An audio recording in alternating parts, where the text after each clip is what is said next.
Back. आज हम लोग डिस्कस करेंगे एक्सरसाइज 3.5 का चौथा का पहला क्वेश्चन। इसमें वर्गमूल विधि से बनाने की आवश्यकता नहीं है, कोई भी मेथड को अपना सकते हैं, लेकिन हाँ 3.5 में शुरुआत के कुछ सवालों में कह रहा था कि वर्गमूल विधि से ही हल करेंगे, तो हम आपको एक क्वेश्चन फाइंड आउट कर देंगे, आप लोग खुद से बना लीजिएगा तीनों मेथड से। क्वेश्चन कह रहा है एक छात्रावास के मासिक व्यय का एक भाग नियत है, यानी लॉज में रहने वाले जो छात्र है उनका जो एक महीना का किराया है वो फिक्स है, ठीक है ना, तथा शेष इस बात पर निर्भर करता है कि छात्र ने कितने दिन भोजन लिया। लेकिन अगर प्रत्येक दिन अलग अलग करके भोजन ले रहे हैं, जैसे कि आप कोई व्यक्ति 5 दिन रहा तो 5 दिन का वो पर डे के हिसाब से जोड़ेगा, अगर एक महीना रहते हैं तो एक महीना के हिसाब से जोड़ेगा, ठीक है। जब एक विद्यार्थी एक को जो 20 दिन भोजन करता है 1000 रुपया देता है, वो 20 दिन भोजन किया 1000 रुपया पेड किया एक, जबकि एक विद्यार्थी बी को 26 दिन भोजन करता है तो छात्रावास के व्यय के लिए 1180 रुपया अदा करना होता है। नियत व्यय और प्रतिदिन के भोजन का मूल्य ज्ञात करना है। नियत व्यय और प्रतिदिन भोजन का मूल्य तो लिखेंगे, माना कि छात्रावास के नियत व्यय कितना है, x रुपया है, तथा छात्रावास के प्रतिदिन है ना, प्रतिदिन का व्यय कितना है, y रुपया है, मान लेते हैं। अब इस हिसाब से हमने देखे यहाँ पर प्रश्न से लिखेंगे, जो ये कह रहा है इस हिसाब से बनाएंगे कि ए जो 20 दिन रहता है तो 20 दिन रहता है तो 20 दिन क्या है, प्रतिदिन में है, तो एक तो x वाला फिक्स है, जितना दिन रहा होगा x से गुना कर देंगे एक महीना का, और अगर वो अतिरिक्त रहा है तो 20 हुआ, इसके लिए उसने पेड कर दिया है 1000। पहला समीकरण यहाँ बन गया। तथा फिर वो क्या कर रहा है, एक लड़का बी है जिसने क्या किया है 26 दिन रहा है, तो x वाला इसका भी फिक्स है, 26 दिन रहा है 1180 रुपया इसने पेड किया है, कोई दिक्कत नहीं है। इसको हम विलोपन विधि से भी बना सकते हैं और इसे हम प्रतिस्थापन से भी बना सकते हैं, कोई दिक्कत नहीं है। आप जिससे बनाना चाहें बना सकते हैं।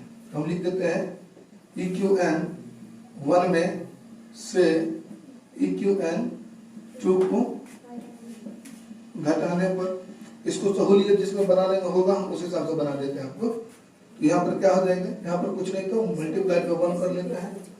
इस तरह से हम यहाँ देखते हैं x + 20y = 1000, और यहाँ हो जाएगा x + 26y = यहाँ पर इस हिसाब से इसको सब्स्टिट्यूट करिए, कितना आएगा, ये वाला घट जाएगा यहीं पर, और जब इसमें से घटाइएगा तो माइनस में 6y, और यहाँ भी कम में से घटाइएगा तो 180, माइनस में माइनस हट गया, y से भाग दीजिए, y कहते हैं 6 से भाग देंगे यहाँ तो 36 पे 18 30, तो यहाँ y बराबर कितना हो गया 30। y क्या माने हैं, प्रतिदिन, तो प्रतिदिन भोजन का यानी उसको एक दिन के भोजन का कितना रुपया लग रहा है 30 रुपया, यही ना निकल गया। अब इसका वैल्यू पुट कर दीजिए किसी में भी, हम किस में पुट कर देंगे, EQN 1 में किसका वैल्यू पुट करेंगे, y का मान रखने पर, तो EQN 1 कितना है, x + 20y = 1000, तो x + 20 और y का वैल्यू है 30, ये 600 हो जाएगा और ये 1000 है। इस तरह से x = 1000 माइनस 600 कितना हो जाएगा है? इस हिसाब से आप आंसर मिला सकते हैं, रुपया में आंसर। यानी जो छात्रावास में एक महीना जो लड़का रहेगा तो मासिक में उसको कितना रुपया पेड करना है 400। अगर आप चाह रहे हैं कि नहीं हम 5 दिन 6 दिन रहे, जितना दिन रहे उस हिसाब से आपको ये पेड करना है। आप देखिए वो लड़का ने जो पेड किया है 20 दिन के लिए, ये लड़का जो है 1000 रुपया, तो वो किस हिसाब से पेड किया होगा, तो 30 रुपये की दर से पेड किया होगा, ठीक है ना। तो इस तरह से हम यहाँ पर आगे देख सकते हैं कि प्रतिदिन करके अगर भोजन लेता है तो इस हिसाब से लगता है, अगर अतिरिक्त दिन करके लेता है, अच्छा देखिए यहाँ से y हट गया है, ठीक है ना, x + 26y हो गया ना, ये प्रतिदिन वाला है, इस तरह से। आई होप इसे समझ रहे हैं आप। देखिए इसको एक क्वेश्चन देखते हैं 4 में ही, एक्सरसाइज 3.5 में 4 में दूसरा कह रहा है एक भिन्न 1/3 हो जाती है जब उसके अंश से 1 घटाया जाए। अंश जानते हैं, ठीक है ना। और वह 1/4 हो जाता है जब हर में 8 जोड़ा जाता है। मतलब एक पार्ट में कुछ किया जा रहा है, एक पार्ट में कुछ नहीं किया जा रहा है। तो इस कंडीशन में आपको पता है, लिखिए, माना कि अंश क्या लिखना है, इक्वल टू कितना, तथा हर कितना लीजिएगा, y। ऐसे ले लिए। यहां लिख देते हैं भिन्न भी ज्ञात करने के लिए कह रहा है, तो भिन्न हो जाएगा x/y, क्योंकि भिन्न क्या होता है हमारा, अंश बट्टा हर होता है। तो अंश x है, हर y है, इस तरह से x/y हो जाएगा। अब यहां लिखना है प्रश्न से। तो पहला में क्या कह रहा है, कह रहा है कि 1/3 हो जाती है। कितना हो जाता है, 1/3। ये 1/3 कब होता है, जब आप क्या करते हैं, अंश में कितना कह रहा है, कह रहा है अंश में से 1 घटाया जाता है। तो x में से 1 घटाइए और नीचा वाले में कुछ नहीं कहा गया, तो ऐसे ही रहने देते हैं, ठीक है ना। तो इसको आप कैलकुलेट कीजिए, पुनः क्रॉस मल्टीप्लाई करिएगा, तो इस तरह से आप इसको लिख सकते हैं। कोई दिक्कत, आप इसको इक्वेशंस के फॉर्म में y को इधर लाइए और इसको जब इधर ले जाइएगा तो यहाँ 0 है, कुछ नहीं है। इसको जब इधर ले जाइएगा तो माइनस माइनस प्लस बना देंगे। इस तरह से 3x - y = 1। ये आपका पहला इक्वेशन फाइंड आउट हो गया। अब आपको क्या करना है, पुनः एक और बात कह रहा था, इसको देख लेते हैं। फिर क्या कह रहा है, 1/4 हो जाती है। कितना हो जाएगा वो, 1/4। कब, जब हम क्या करेंगे, तो उसके हर में 8 जोड़ देंगे। अंश में कुछ नहीं बोला इसमें, तो x का x रहेगा, हर में y + 8 कर दीजिए। तो जैसे ही हर में y + 8 कर देंगे तो देखिए कैसे हो जाएगा। इसको कैलकुलेट करिएगा, ये हो जाएगा, यहाँ ध्यान देंगे, 3 को x से गुना करेंगे 3x, और फिर यहाँ से करेंगे 3 को 1 से, तो 3 हो जाएगा।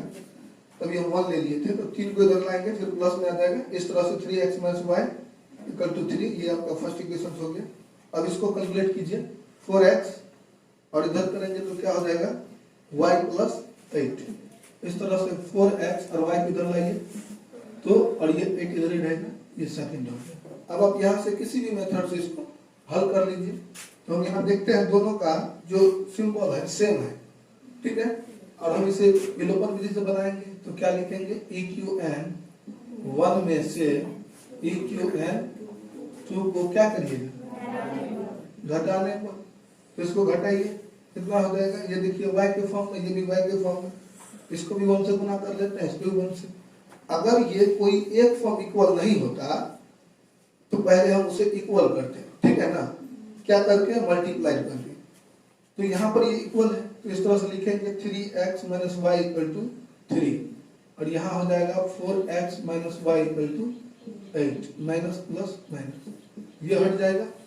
अब इसको घटाइएगा तो माइनस में x, और इसको घटाइएगा तो इस तरह से x = 5।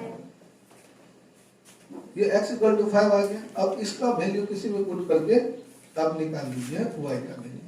तो EQN 1 में x का मान रखने, EQN 1 कितना है, 3x - y = 3। 3 गुने x के जगह 5 से मल्टीप्लाई करेंगे, माइनस y, अब 5 किया 15, और इसको इधर लाइएगा तो माइनस में, इस तरह से माइनस y, और इसको करिएगा तो कितना हो जाएगा, माइनस माइनस, इस तरह से y = 2 है। अब आप इसको लिख सकते हैं भिन्न बराबर, भिन्न निकालना है ना, x/y, x कितना है, 5/2 है। इसको मिलेगा आंसर, ठीक है। देखते हैं क्वेश्चन नंबर 4 का तीसरा क्वेश्चन। क्या कह रहा है इसमें, कह रहे यश ने एक टेस्ट में 40 अंक अर्जित किए। यश नाम का एक लड़का है, तो टेस्ट दिया, तो टेस्ट एग्जाम में उसे कितने अंक आए, 40। तो 40 अंक कैसे आए, जब उससे प्रत्येक सही उत्तर पर 3 अंक मिले। मतलब अगर उसने सही बनाया है तो कितना अंक उसे मिले हैं, 3 अंक। अगर उसने गलत कर दिया, अशुद्ध कर दिया, तो उसे 1 अंक उससे काट लिया गया। मतलब जितना सही है उतना में से शुद्ध वाला घटा दीजिए, तब तो जो बचा तो 40 अंक वो प्राप्त किया। तो यहाँ पर हम सबसे पहले क्या लिखेंगे, माना कि सही उत्तरों की संख्या कितना है x है, तथा अशुद्ध लिखना है तो अशुद्ध लिख दीजिए, नहीं अगर गलत लिखना है तो गलत भी लिख सकते हैं। अशुद्ध उत्तरों की संख्या कितना है y है। अब आपको यहां से लिखना है प्रश्न से, देखिए क्या कह रहे हैं, 40 अंक अर्जित किए हैं, तो कैसे 40 अंक लाए, तो उसको प्रत्येक सही उत्तर पर कितना अंक मिला है 3 अंक, यानी एगो सही होगा। कुल सही उत्तर की संख्या कितना है प्रश्न की, तो x का कितना 3, तो 3x टोटल क्वेश्चन उसको सही मिला है, तो इस तरह से इसको टोटल मिला है 3x, जिसमें से इसका सब्स्टिट्यूट हो जाएगा कितना गलत वाला, तो एगो अशुद्ध वाला है तो एगो को y से करिएगा, अशुद्ध वाला मान है तो y हो जाएगा। तो इस तरह से आप इसको लिखिएगा 3x - y = 40, ये पहला समीकरण। कोई दिक्कत? पुनः अब यही बात को आगे देखिए, यदि उसे सही उत्तर पर 4 अंक, अब 3 अंक ना दे करके अगर उसे सही उत्तर पर कितना अंक देते 4 अंक, तो 4x हो जाता, अब माइनस गलत उत्तर पर कितना 2 अंक कटते तो कितना हो जाता 2y = 50 मार्क्स। इसे कितना मार्क्स आ जाता 50 मार्क्स आ जाता। ये आपका सेकेंड इक्वेशन हो गया। बस ये जैसे बन गया, आपको क्या कह रहे हैं, कुल प्रश्नों की संख्या निकालना है। टेस्ट में कितने प्रश्न थे, यही कुल प्रश्न निकालना है संख्या। तो अब हम यहाँ देखते हैं दोनों का जो सिंबल है चेन है, सिम है, तो उसको हम इसमें बनाएंगे विलोपन से, क्योंकि हमें आसान होता है बनाने में। आप इसे वज्र गुणन और प्रतिस्थापन खुद से बनाएंगे।